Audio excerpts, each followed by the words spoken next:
우리의 생명이신 살아계신 하나님 아버지, 아버지의 그 크고 놀라운 변함없는 사랑을 인하여 감사하고 주님을 찬양하며 경배합니다. 성령님, 아버지께서 예수님을 이 땅에 보내시 우리를 위하여 행하신 그 모든 속량이 우리에게 실제가 되도록 말씀과 성령으로 우리 안에서 또 몸된 교회를 통해서 역사하심을 아버지 감사합니다.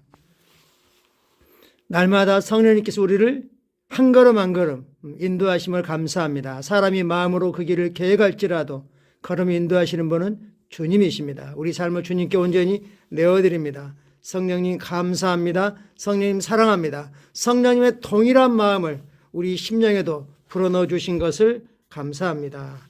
예수님의 이름으로 기도합니다. 아멘. 2월 6일 월요일 말씀을 실제 같이 확인하겠습니다. 제목 읽겠습니다. 시급한 일이 있습니다. 또는 긴급한 일이 있습니다. 위급한 일이 있습니다. 우리가 아주 중요성을 가지고 늘 마음을 두고 해야 될 일이 있다는 거죠. 그건 우리에게 모두에게 분명합니다. 영혼 구원, 복음 전파인 거죠. 말씀 읽겠습니다. 이 천국 복음이 모든 민족에게 증언되기 위하여 온 세상에 전파되리니 그제야 끝이 오리라. 예, 현상적으로 뭐 처처에 지진이 일어나고 전쟁, 테러 이런 것 때문에 뭐 종말이라고 생각하지만 성경은 분명히 말합니다. 이 특정한 복음, 이 천국 복음이 즉 예수 그리스도 왕 되심과 예수 그리스도 다시림, 이 킹덤 복음이 모든 민족에게 전파될 때, 증언되기 온 세상에 전파될 때, 지금 그런 시대이죠. 각종 매체들을 통해서, 유튜브를 통해서 복음이 정말 자유롭게 전파되고 있습니다. 그 끝이 얼마 남지 않았습니다. 성령님께서 교회를 통해, 즉 교회 성도들의 모임, 성도들을 통해 마지막 때에 하시는 중요한 일은 복음 전파를 가속화하시는 것입니다. 이 왕국 복음은 모든 열방에게 증거되기 위해 온 세상에 전파될 것이고 그러면 끝이 올 것입니다. 온 세상에 있는 모든 사람에게 전파된다 하지 않고 온 세상에 전파된다고 말씀하고 있습니다. 이것이 바로 오늘날 하나님께서 교회를 향해 주신 임무입니다. 시간이 얼마 남지 않았습니다. 우리 모두는 자신이 살고 있는 시대의 시급성을 이해하며 하나님의 일들에 더욱 진지하게 임해야 됩니다. 하나님의 일은 사람들을 구원하는 것이죠. 하나님의 사업은 하나님의 형상대로 지음받고 예수 그리스도 보혈로 다시 속량하신 그 영혼들이 바로 하나님의 일입니다. 복음을 전파하십시오. 마음을 다하여 복음을 나누고 하나님께서 당신에게 주신 모든 담대함과 사랑을 다하여 복음을 전하십시오. 마태복음 28장에서는 이렇게 주님이 말씀하셨습니다. 하늘과 땅의 모든 권세를 내게 주렸으니 그러므로 너희는 가서 모든 민족을 제자로 삼아 아버지와 아들과 성령의 그 한 이름으로 침례를 베풀고 내가 너에게 분부한 모든 것을 가르쳐 지키게 하라. 볼지어다 내가 세상 끝날까지 너희와 항상 함께 있으리라 하시니라. 우리말 번역이 조금 언어 표현상 정확하지 않기 때문이지 내가 세상 끝날까지 항상 너희와 함께 있으리라가 영어로는 어떻게 표현되고 있습니까? I am with you always.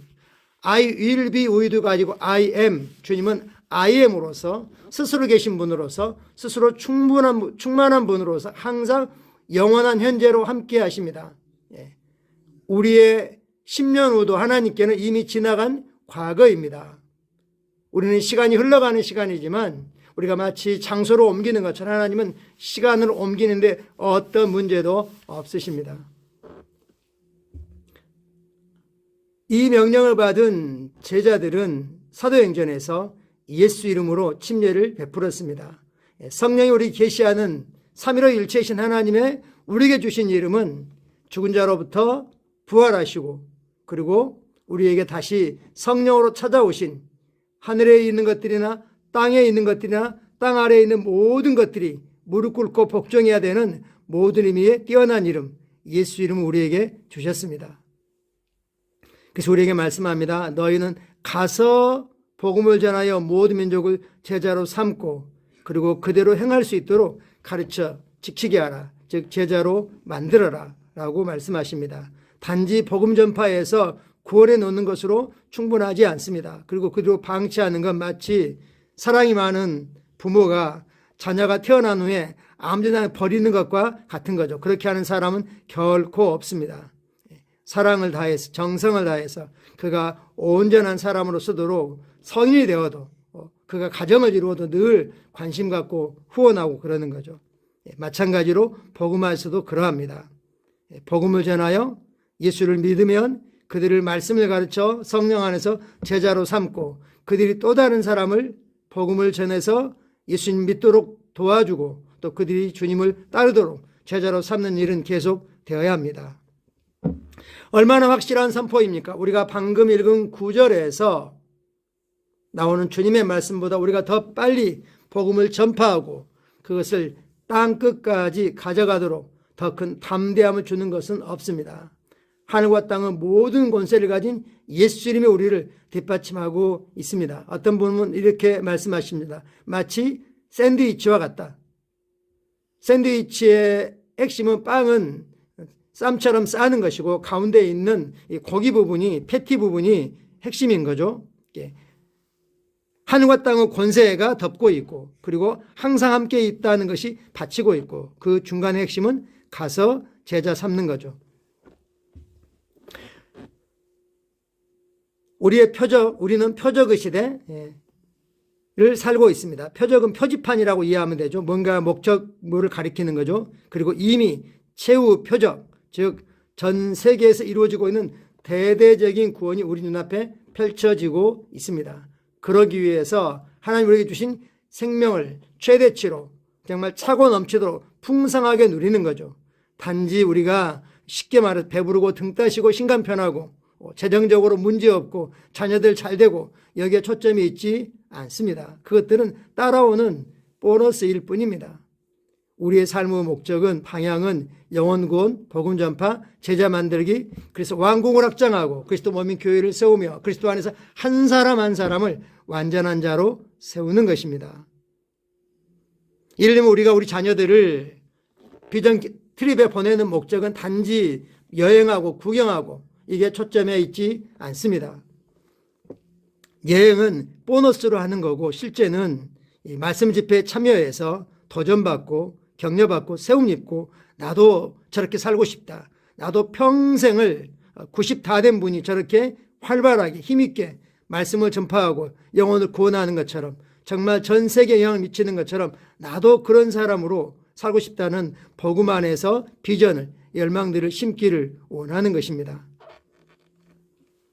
우리는 말씀의 실제를 통해 전 세계 수억 명의 사람들에게 모든 언어로 복음을 전달했습니다. 하지만 우리는 주님께서 명령하신 대로 모든 사람에게 닿을 때까지 지속해야 됩니다. 기억하십시오. 성령님께서 우리 안에 계시고 우리를 여기까지 이끌어 오셨습니다. 성령님께서 우리를 결승선으로 이끄실 것입니다. 그러기 위해서 필요한 모든 지원과 도움과 자원을 아끼지 않고 우리에게 베푸십니다. 할렐루야. 우리가 영혼 구원자라는 걸 인식하고 나가서 입을 열어 말씀을 전파하면 주님이 예비하신 사람을 만나게 되어 있습니다. 어제 우리 김기성 선교사님의 선교 보고 또 메시지에서 들은 것처럼 사실 지옥으로 가고 있는 게 아니고 그들은 지옥 안에 있는 거죠. 요한복음 3장 16절이 말씀하신 것처럼 아무도 멸망치 않고 영생을 얻게 하려고 오신 것이죠.